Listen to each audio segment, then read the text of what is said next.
Bismillahirrahmanirrahim. Assalamualaikum warahmatullahi wabarakatuh. Waalaikumsalam warahmatullahi wabarakatuh. Hamdan wa syukran lillah, salatan wa salaman ala rasulillah wa ala alihi wa sahbihi wa man tabi'ahu wa walah wa la hawla wa la quwata illa billah. Amma ba'du, saudaraku seiman, pekan yang lalu, terima kasih saudaraku semuanya sudah menyampaikan catatan, apresiasi, pertanyaan, dan izinkan saya memulai dengan memohon taufik dari Allah Subhanahu wa Ta'ala untuk bisa memberikan komentar atas sejumlah soalan yang sudah masuk. Yang pertama disampaikan bahwa seringkali ujian tidak cukup disadari. Pertanyaan yang disampaikan adalah bagaimana agar selalu berada dalam kesyukuran. Secara pandangan, syukur itu dijelaskan oleh para ulama, dimensinya ada 3. Yang pertama adalah dimensi hati. Dimensi yang kedua adalah dimensi ucapan, dan dimensi yang ketiga adalah dimensi perbuatan. Saya kira kita semuanya sering mendengar itu. Kesempatan ini saya ingin menyebutkan tadi ayat yang menarik disitir oleh ayahanda Bapak Habib Herzin terkait dengan surat An-Nasr. Idza jaa nasrullahi wal fath. Itu ayat turun setelah peristiwa Fathu Makkah. Sementara inna fatahna laka fatham mubina turun setelah peristiwa Sulh Hudaybiyah. Yang menarik adalah ketika umat Islam berada dalam kemenangan yang sangat besar, yaitu kembalinya Makkah berada dalam pangkuan tauhid, 360 patung yang ada di persekitaran Ka'bah dibersihkan, azan berkumandang di Ka'bah, sebuah kemenangan yang sangat luar biasa, kemenangan yang spektakuler, dan bahkan dalam hitungan hari, kurang dari 3 pekan, karena terhitung dari tanggal 17 Ramadan, peristiwa Fathu Makkah itu terjadi, Rasul menyelenggarakan apel siaga tanggal 6 Syawal untuk persiapan ke Hunain, itu kurang dari 3 pekan. Dalam waktu kurang dari 3 pekan itu, berduyun-duyunlah orang menyatakan diri masuk Islam. Dan dalam catatan sejarah, tidak kurang 2.000 orang menyatakan diri masuk Islam. Dalam kondisi seperti ini, kalau hati tidak tertata dengan baik, sulit untuk membedakan mana bersyukur, mana euforia yang cenderung kepada kekufuran. Maka oleh karena itu saya kira surat An-Nasr itu penting sekali untuk selalu kita renungkan. Idza jaa nasrullahi wal fath. Ya. Ketika datang pertolongan Allah dan kemenangan, wa ra'aita, dan engkau saksikan wahai Muhammad, annasa manusia yadkhuluna fi dinillahi, masuk ke dalam agama Allah itu afwajan dengan berbondong-bondong. Kenapa disebut berbondong-bondong? Karena hanya dalam hitungan sekitar 3 pekan ada jumlah kuantitas umat Islam naik sekitar 2.000. Berangkat Rasulullah bersama sahabat itu 10.000, tanggal 6 Syawal itu jumlahnya sudah 12.000. Tapi penting arahan Rasulullah apa? Arahan Allah SWT dalam ayat ini adalah wa ra'aitan nasa yadkhuluna fi dinillahi afwaja fasabbih bihamdi rabbika wastaghfir. Dan bertasbihlah dengan memuji Tuhanmu. Wastaghfir. Ini rupanya solusinya. Ini adalah kekuatan. Kalau pertanyaannya adalah bagaimana kita untuk tetap bersyukur, yang paling pertama agar supaya kita tetap bersyukur kepada Allah adalah syukur dalam artian hati, dalam artian kita jaga terus keyakinan bahwa di balik nikmat yang datang itu sesungguhnya bukan hasil kerja keras kita, di balik nikmat yang datang itulah karunia dari Allah Subhanahu wa taala, dan itu punya makna ujian untuk kita. Wallahu a'lam bishawab. Yang kedua, apakah seminar yang diselenggarakan oleh Triple IT ini dibuat buku? Untuk ini mungkin Ayahanda dan Pak Sahran nanti bisa memberikan jawab atas pertanyaan ini. Kemudian yang ketiga, tantangan dai seringkali berhadapan, dainya kuat ketika menghadapi ujian, tapi keluarga tidak cukup kuat. Bagaimana agar keluarga itu kuat? Ini nasihat untuk diri saya, nasihat untuk mungkin juga penting kita renungkan bersama-sama ya. Kadang-kadang kita berharap keluarga kita ini cukup tahan menghadapi ujian. Tapi keluarga kita tidak kita ajak ikut berproses. Dalam konteks pembinaan sebagaimana kita berproses berada dalam sebuah pembinaan. Menuntut keluarga seperti kita saya kira kurang begitu adil karena prosesnya tidak juga kita lakukan. Maka wallahu a'lam bishawab, kita kumandangkan keluargaku dakwahku menjadi penting. Keluargaku dakwahku dalam dua makna. Pertama, bagaimana nilai-nilai Islam itu terimplementasikan dengan baik dalam kehidupan keluarga kita. Kita, istri kita, anak-anak kita, bahkan mungkin cucu-cucu kita, terbiasa untuk menjalani perjalanan hidup dengan mengindahkan tata aturan yang telah Allah gariskan. Sehingga dia menjadi dakwatan somitatan ilal Islam. Menjadi dakwah yang tidak harus berbicara, menjadi orang tertarik kepada Islam karena melihat keindahan keluarga ini. Kemudian yang kedua, bagaimana keluarga kita ini juga secara bertahap kita ajak untuk ikut mengambil bagian dari pekerjaan-pekerjaan dakwah. Kita ajak untuk ikut berkotor tangan di dalam kegiatan-kegiatan dakwah. Sehingga proses itu dijalani juga, dialami juga oleh keluarga kita, bukan hanya kita. Mudah-mudahan proses itu kemudian nanti akan mendidik mereka, menempa mereka untuk betul-betul siap menghadapi segala kemungkinan ujian dalam dakwah ketika semua itu terjadi. Wallahu a'lam bishawab. Kemudian yang keempat, kadang ada paksaan untuk melakukan sesuatu dengan alasan toleransi, yang kadang-kadang cenderung merupakan penyesatan. Begini, ketika bicara toleransi, saya ingin kembali sebagaimana kita berbicara di awal.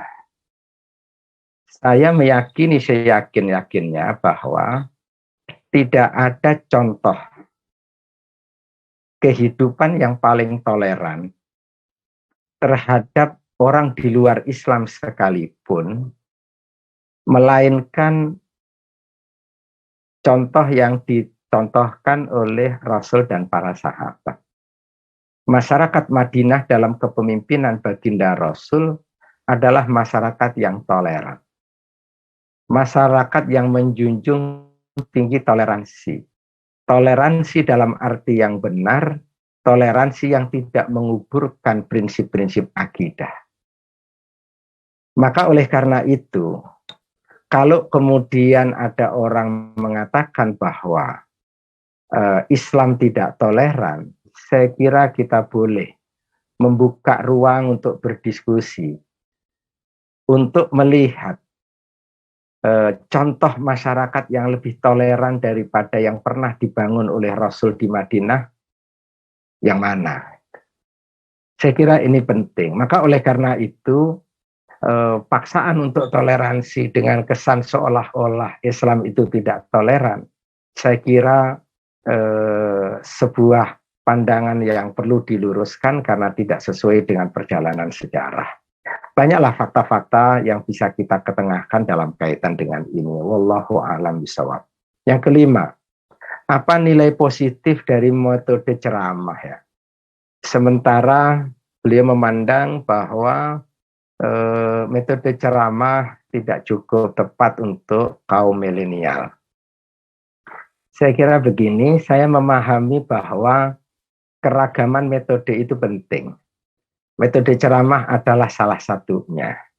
Tidak ada satu metode yang tepat untuk semua keadaan. Pasti metode itu masing-masing punya kelebihan, punya kekurangan. Saya kira metode ceramah dengan segala kelebihan dan kekurangannya masih sangat relevan untuk hari ini, tetapi ketika hanya metode ceramah yang digunakan, saya kira inilah yang harus kemudian kita pikirkan dan kita jawab alternatif yang tepat sebagai satu bagian nanti metode ceramah, tapi harus ada metode pendekatan lain untuk menghadapi kaum milenial. Misalkan dakwah lewat media sosial dan lain sebagainya, saya kira itu bisa menjadi alternatif. Tapi bahwa banyak metode yang bisa kita sodorkan sebagai sebuah kekayaan metode sehingga kita bisa memilih alternatif yang tepat, itu penting. Saya kira inilah yang bisa saya komentari. Sekali lagi kami mengaturkan terima kasih atas soalan, pertanyaan, dan juga atas apresiasi catatan yang sudah disampaikan lewat kolom chat oleh Bapak dan Ibu sekalian. Terima kasih. Jazakumullahu khairal jazak. Hari ini insya Allah kita akan lanjutkan pada topik pembahasan yang ke-6, dan itu adalah tentang hakikat kemenangan dalam dakwah. Hakikat kemenangan dalam dakwah. Materi ini insya Allah kita coba untuk ambil pelajarannya, ambil kesimpulannya dari perjalanan 3 peristiwa. Peristiwa Ghazwah Badar, peristiwa Ghazwah Khandaq, peristiwa Ghazwah Hunain. Secara lebih khusus bagaimana Al-Quran mengabadikan terjadinya 3 peristiwa besar ini. Bahwa ini semuanya terkait dengan Al-Qital, ya, terkait dengan Al-Jihad, Al-Qitali, ya. Tetapi saya kira pelajaran berharganya bukan hanya konteksnya Al-Qital, Al-Jihad, Al-Qitali, jihad dalam artian perang fisik, tetapi ini kita bisa ambil pelajarannya dalam konteks dakwah secara umum. Dakwah secara keseluruhan. Baik di masa Al-Jihad, Al-Qitali maupun juga di masa yang kondisinya tidak qital. Saya kira demikian. Wallahu a'lam. Maka oleh karena itu insya Allah kita akan coba untuk mengungkap ini, hakikat kemenangan ini dalam 3 peristiwa. Bagaimana Al-Quran menyajikan 3 peristiwa ini.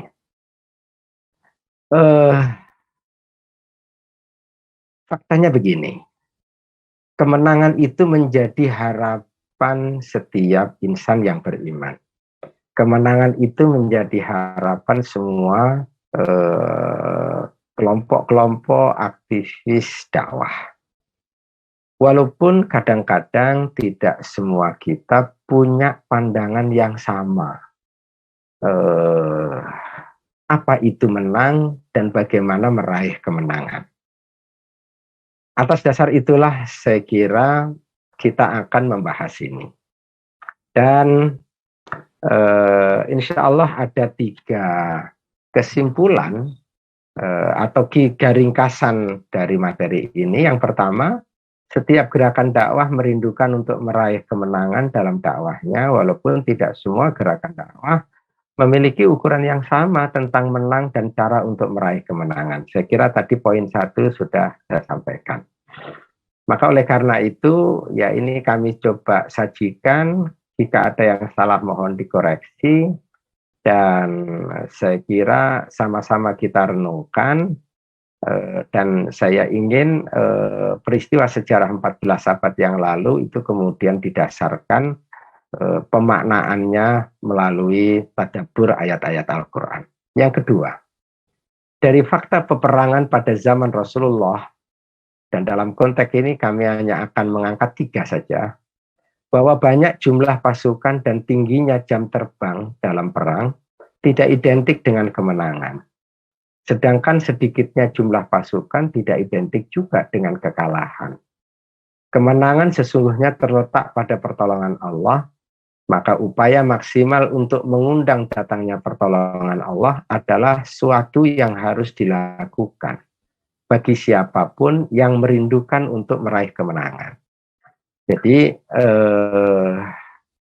rumus bagi orang beriman adalah kemenangan itu ada di tangan Allah, kemenangan itu dengan pertolongan Allah, maka yang harus kita lakukan adalah bagaimana kita bisa melakukan sesuatu untuk mengundang datangnya pertolongan Allah SWT. Saya kira di sini tidak menyandarkan kepada jumlah, tidak menyandarkan kepada persiapan dan lain sebagainya. Persiapan itu harus kita maknai untuk mengundang datangnya pertolongan Allah itu. Yang ketiga, ini pada poin yang kedua ini seringkali tipis ya. Perbedaannya seringkali tipis di lapangan dakwah. Yang ketiga, berpegang teguh pada prinsip-prinsip tauhid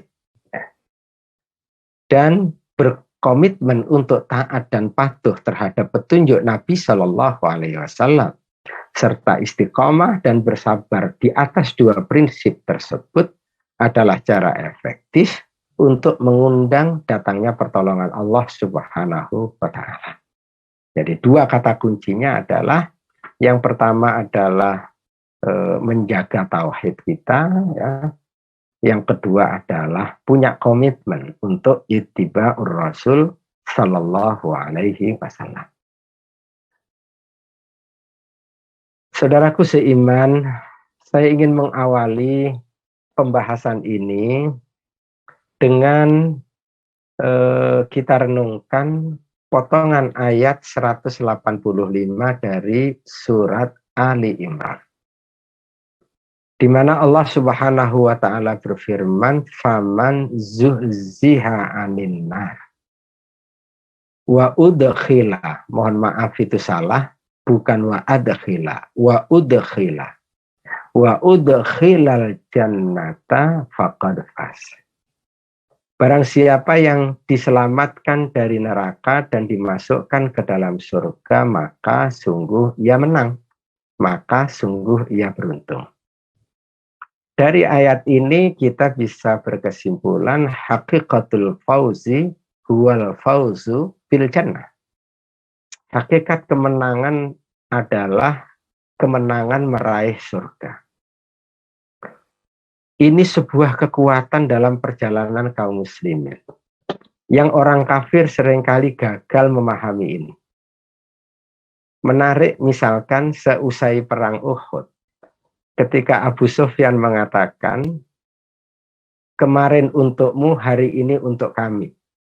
Maksudnya, 13 bulan yang lalu kemenangan perang Badar adalah untukmu. Hari ini kemenangan untuk kami. Segera kemudian dijawab. Dijawab oleh Rasulullah SAW, hari kemarin kemenangan untuk kami, hari ini juga kemenangan untuk kami. Ketika kemenangan dalam perang Badar menjadikan kaum muslimin menggapai kemuliaan dan kekalahan dalam tanda petik di perang Uhud, yang itu kemudian menghantarkan untuk meraih derajat syahid, maka hidup mulia, mati syahid itu adalah kemenangan. Ini yang karena gagalnya orang-orang yang memusuhi Islam terhadap hakikat kemenangan, itulah yang kemudian menjadikan dia salah di dalam membaca. Kekuatan kaum muslimin adalah tertanamnya hakikat kemenangan ini. Wallahu a'lam bishawab. Dalam konteks perang Badar, kita bisa melihat, merenungkan ayat 123 dari surat Ali Imran. Saya menyebutnya lemah tapi menang. Ini menarik. Karena Allah sendiri yang menyebutkan walaqad nasarakumullahu bi Badrin wa antum azillah. Sungguh Allah telah menolong kamu dalam peperangan Badar. Wa antum, sedangkan kalian waktu itu azillatun, dalam keadaan lemah. Yang menarik adalah dalam keadaan lemah, semua para penulis sejarah menyebutkan perang Badar itu adalah kemenangan. Dan kemenangannya bahkan disebut kemenangan yang sangat spektakuler. Rupanya kata kuncinya adalah awal ayat ini.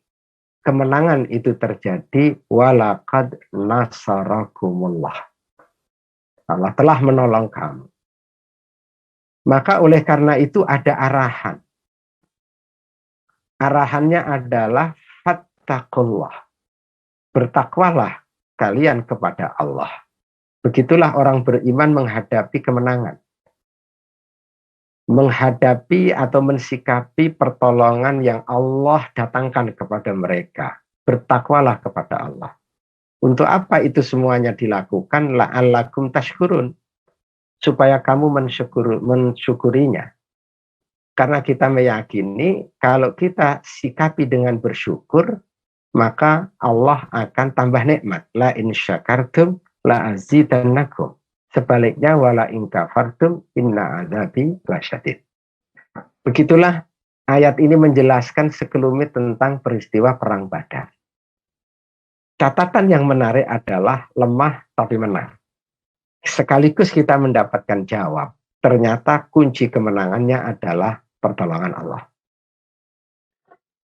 Saya ingin mengajak kita bersama untuk lebih mendalami yang dimaksud lemah itu. Di dalam surat Al-Anfal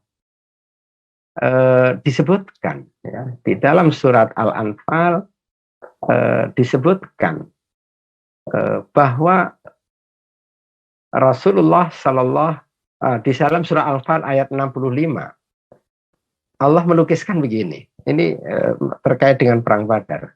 Kama akhrajaka rabbuka min baitika bil haqq wa inna fariqam minal mu'minina lakarihun. Ini secara psikologi. Secara psikologi sebenarnya ada di antara kaum muslimin waktu itu, di antara orang beriman tidak menyukai ketika dia harus berhadapan dengan pasukan perang yang dipimpin oleh Abu Jahal itu. Ada Al-Air, ada An-Nafir. Ini berhadapan dengan kafilah perang yang disebut sebagai An-Nafir.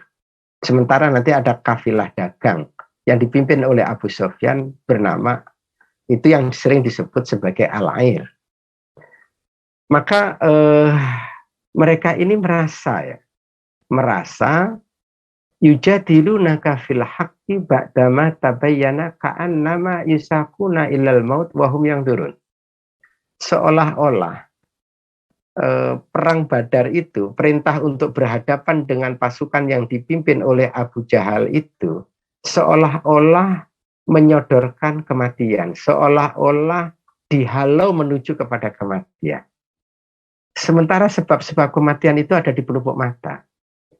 Karena kalau dihitung dengan hitungan di atas kertas ya, hitungan-hitungan manusiawi begitu, sulit rasanya secara teori umat Islam itu bisa memenangkan pertempuran di Perang Badar. Dari sisi jumlah jauh, 313 berhadapan dengan 1.300 pada mulanya. Walaupun kemudian nanti orang kafir hanya 1.000 yang berhadapan. Yang 300-nya kemudian disersi. Tapi angka awalnya 1.300 berhadapan dengan 313. Jam terbang mereka sudah sangat panjang. Ini adalah perang terbuka yang langsung dipimpin oleh Rasulullah pertama kali. Nggak mudah. Umat Islam keluar dari Madinah berawal untuk menghadang kafilah dagang yang dipimpin oleh Abu Sufyan. Tidak dengan agenda untuk menghadapi pasukan perang yang dipimpin oleh Abu Jahal. Maka persenjataan apa adanya, umat Islam kudanya cuma 2. Mereka banyak. Artinya hitungan-hitungan di atas kertas sulit. Maka ada persepsi seolah-olah mereka itu berangkat menuju ke pertempuran Badar seolah-olah dihasung menuju kepada kematian. Tapi yang menarik adalah para sahabat itu bisa memanage keyakinannya, bisa memanage kediriannya. Walaupun berat, tidak suka, tapi ketaatan kepada Allah itu dikedepankan. Walaupun seolah-olah dihasung menuju kepada kematian, tidak menyebabkan mereka mundur. Ini sesuatu yang menarik sekali. Bahkan dilukiskan dalam ayat ini. Allah menjanjikan kepada mereka salah satu dari 2 golongan.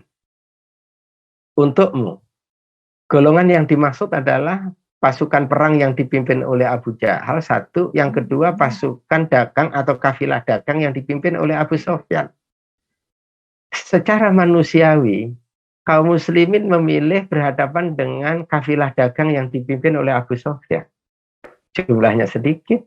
Ya persiapan mereka memang juga. Tetapi rupanya Allah memilihkan lain. Dan dalam hidup ini seringkali kadang-kadang kita memilih sesuatu, Allah memilihkan yang lain. Nah seringkali kemudian kita protes kepada Allah menghadapi sesuatu. Dalam perjuangan juga begitu. Seringkali kemudian kita berhadapan sesuatu yang tidak pernah kita bayangkan. Padahal boleh jadi Allah Subhanahu wa Ta'ala sedang menyiapkan segala sesuatu. Kebaikan dibalik apa yang Allah berikan itu. Nah, disinilah bagaimana kemudian husnudzon billah itu harus kemudian tetap kita jaga. Maka oleh karena itu ini kunci-kunci kemenangan ya. Kunci-kunci kemenangan. Inilah yang kami sebutkan sebagai nilai-nilai tauhid itu. Nilai-nilai tauhid yang mengedepankan keridhaan Allah, ya, menerima segala apa yang telah Allah tetapkan, dan kemudian kenyataannya Allah berikan sesuatu. Itu kan keluar dari Madinah itu sekitar tanggal 8 Ramadan, dan Ramadan pertama kali disyariatkan untuk berpuasa. Pertempuran di Badar itu meletus tanggal 17 Ramadan. 8 ke 17 ada sekitar 9 hari perjalanan di musim panas. Bagaimana kondisi kaum muslimin itu? 9 hari dalam perjalanan di musim panas, berdebu dan seterusnya. Ternyata kesediaan mereka untuk tetap istiqamah di jalan Allah, di jalan yang dibimbingkan oleh Rasulullah, itulah menjadi kata kunci Allah berikan pertolongan. Apa bentuk pertolongan? Id yughashikumun nu'asa. 1, ngantuk. Malam Jumat itu, malam tanggal 17 itu ngantuk terjadi. Ternyata ngantuk itu penting. Dan bersamaan dengan itu wa yunazzilu 'alaikum minas sama'i ma'an. Allah turunkan hujan malam itu. Nah, menarik di sini adalah nanti hujan itu turun dirasa nikmat oleh kaum muslimin di waktu yang sama karena tidak jauh dari lokasi itu kemudian orang kafir, hujan juga tapi dirasa seolah-olah datang azab.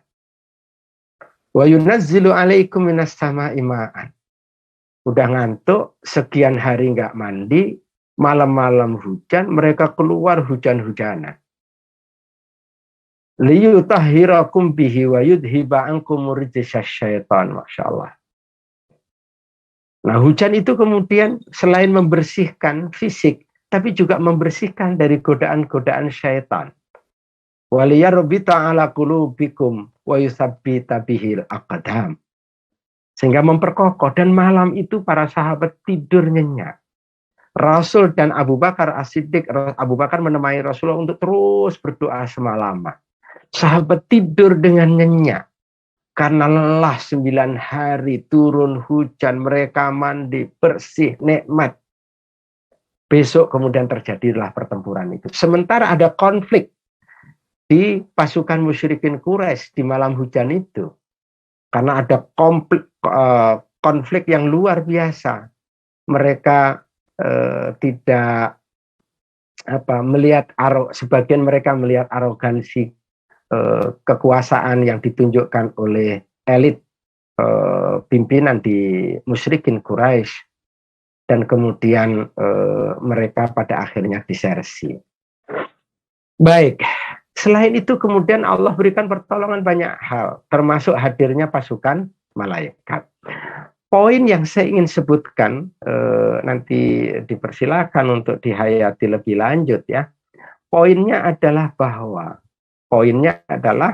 bahwa pemeliharaan mereka terhadap nilai-nilai tauhid dalam kondisi berat, dalam kondisi tidak suka, tapi mereka tetap taat kepada Allah, setia terhadap Rasulullah Sallallahu Alaihi Wasallam, tetap kemudian berharap terhadap pertolongan Allah walaupun berat, walaupun dalam kondisi yang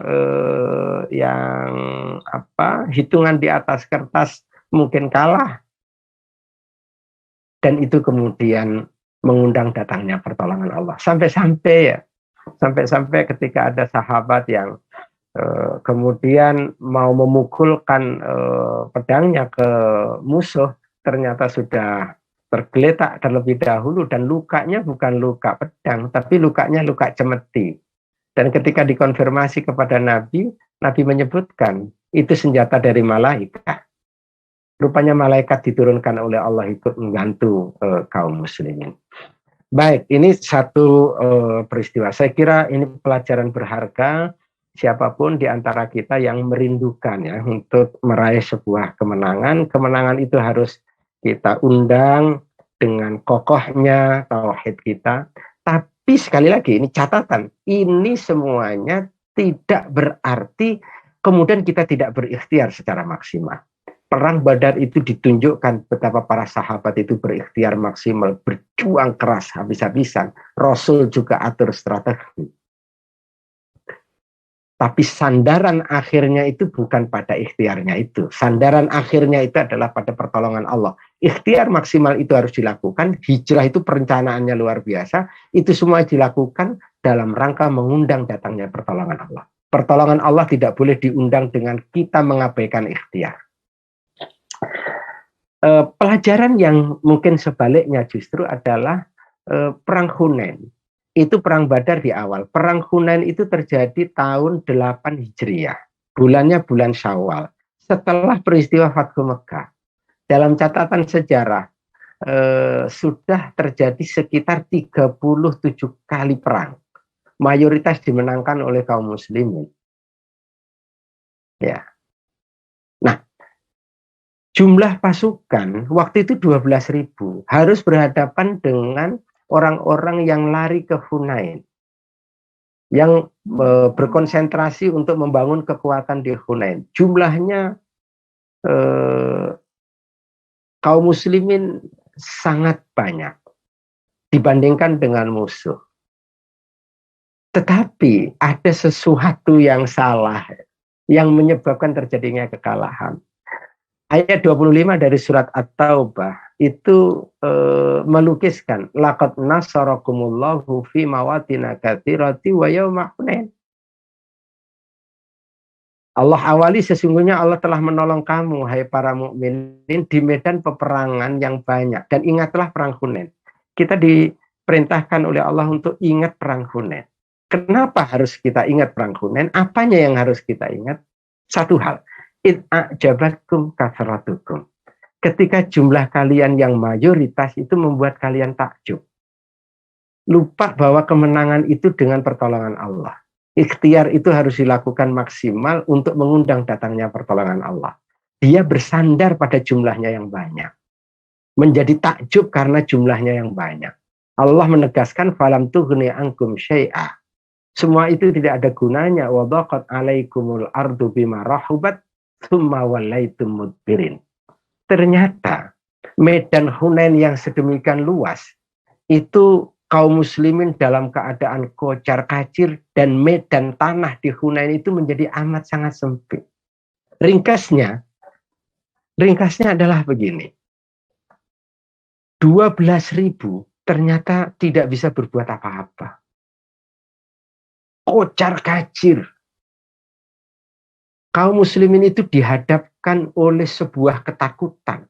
Seolah-olah pasukan itu muncul dari berbagai gunung yang relatif mirip di Hunain itu. Lari tunggang langgang. Sampai Rasulullah menyeru mereka. Rasulullah mengatakan, Anan nabi, la kadzib, ana ibnu Abdul Muthalib. Saya ini nabi, saya ini bukan pendusta, saya ini anak keturunan Abdul Muthalib. Anan nabi la kadzib. Tapi yang kemudian menarik, itu babak satu. Babak yang kedua, setelah Rasulullah SAW menyebutkan seperti itu, alhamdulillah kemudian ternyata berduyun-duyun orang kemudian sadar dirinya salah dan merapat kepada Rasulullah SAW. Dalam hitungan Syekh Sofiur Rahman Mubarakfuri antara 80 sampai 200 pasukan dari 12.000. Tapi ternyata 80 sampai 200 itu tauhidnya lurus, komitmen bersama dengan Rasulnya bulat. Ternyata jumlah 80 sampai 200 itu mampu memukul mundur pasukan musuh.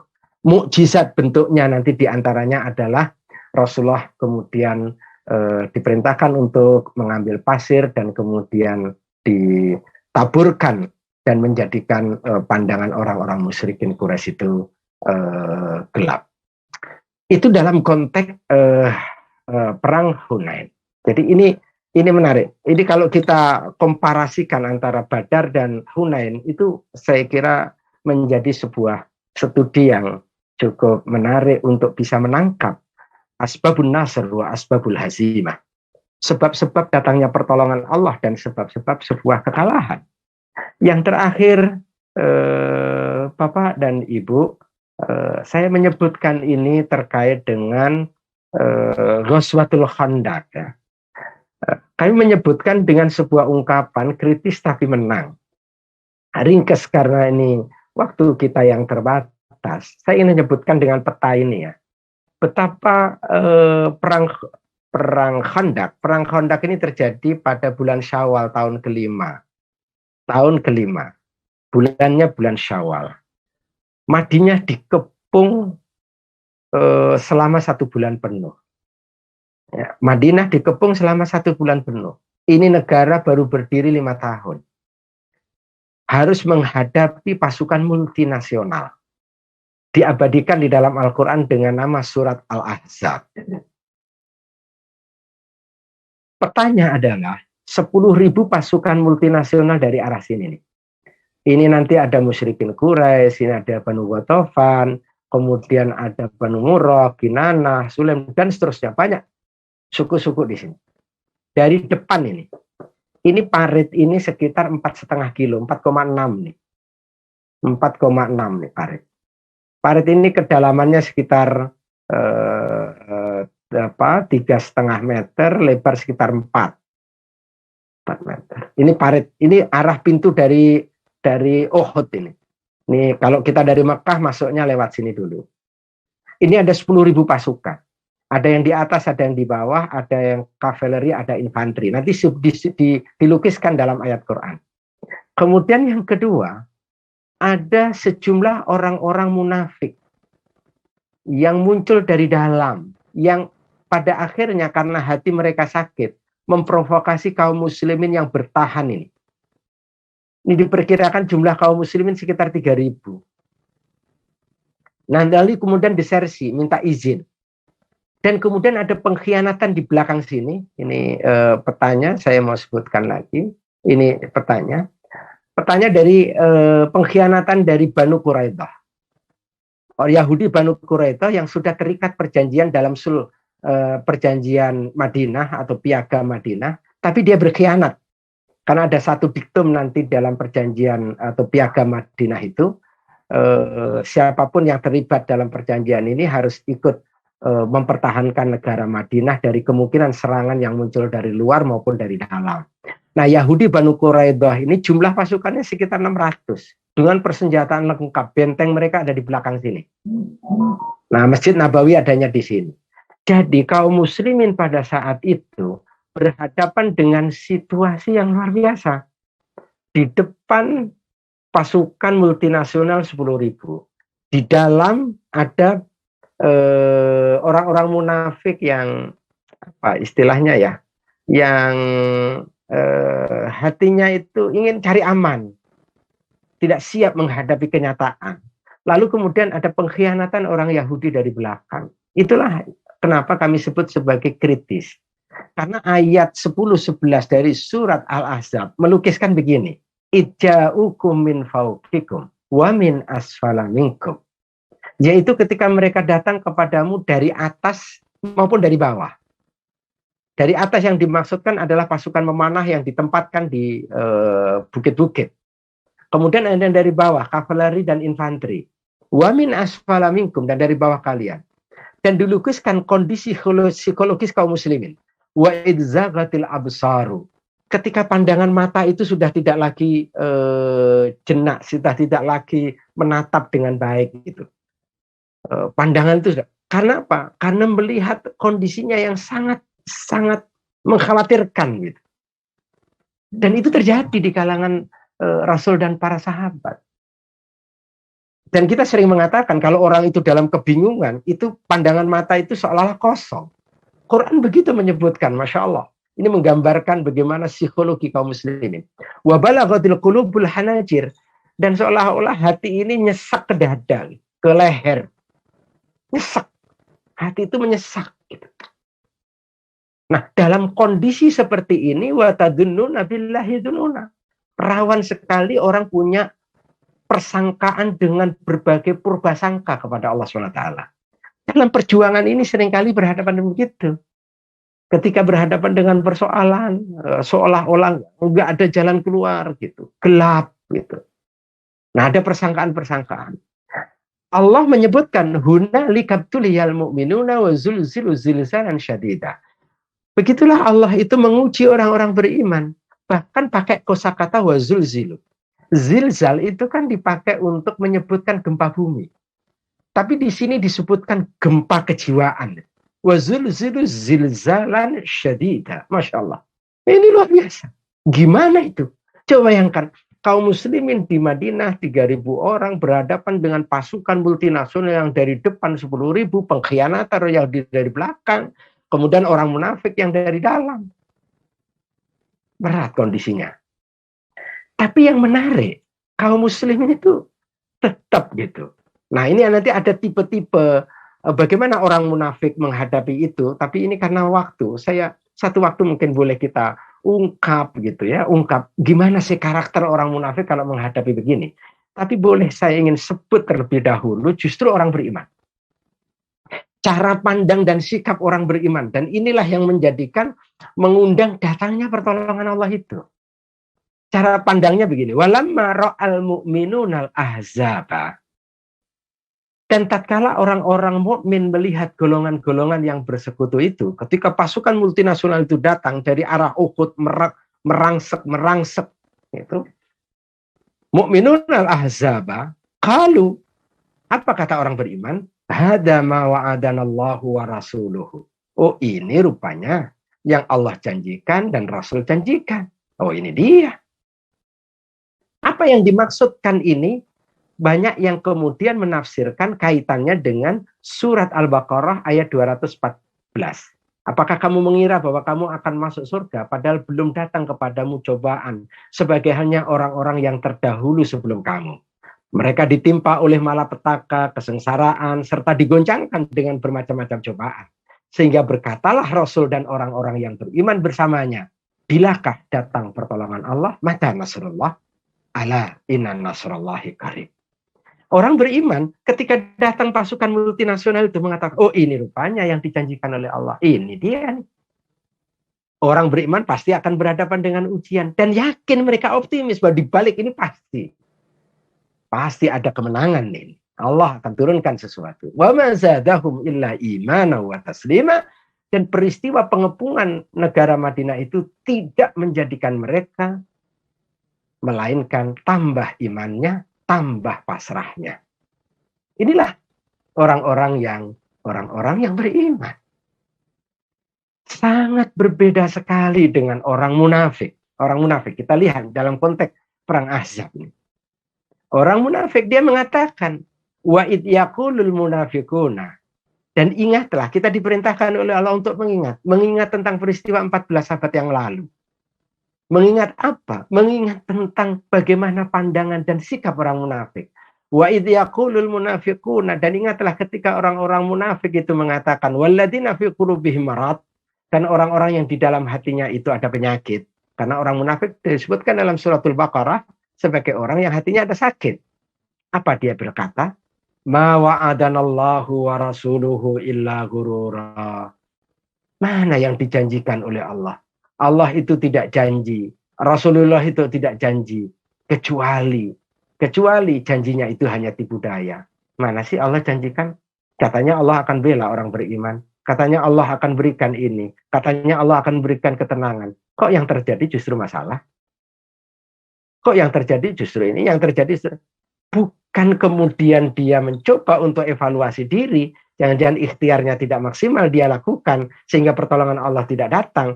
Jangan-jangan tauhidnya melenceng sehingga pertolongan Allah tidak datang, tapi menyalahkan Allah Subhanahu wa taala, menyalahkan Rasulullah SAW, menyalahkan Islam. Ini bahaya, ini karakter orang munafik. Sehingga karena sudut pandangnya seperti itu, wa idh qala ta'ifatun minhum, akhirnya apa yang terjadi? Di antara mereka ada yang mengatakan, ya ahla Yathrib, la muqama lakum. Wahai penduduk Yathrib, maksudnya penduduk Madinah. Ya ahla Yathrib, wahai penduduk Yathrib, la muqama lakum, tidak ada tempat bagi kalian di sini. Farji'u, pulang sana, pulang. Ngapain di sini? Tuh pasukan musuh 10.000. Ngapain kita di sini? Kita hanya akan menyodorkan kematian. Terprovokasi sebagian yang hatinya sakit. Akhirnya wa yasta'dinu fariqum minhumun nabiyya. Ada di antara mereka yang minta izin juga, ini orang munafik. Dia pengen dipandang tetap orang baik. Dia minta izin kepada Nabi SAW.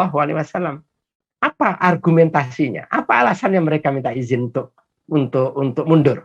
Alasannya inna buyutana aurah. Rumahku ini nggak ada penjaga, urus. Jadi alasannya itu alasan keluarga, alasan ini, alasan itu.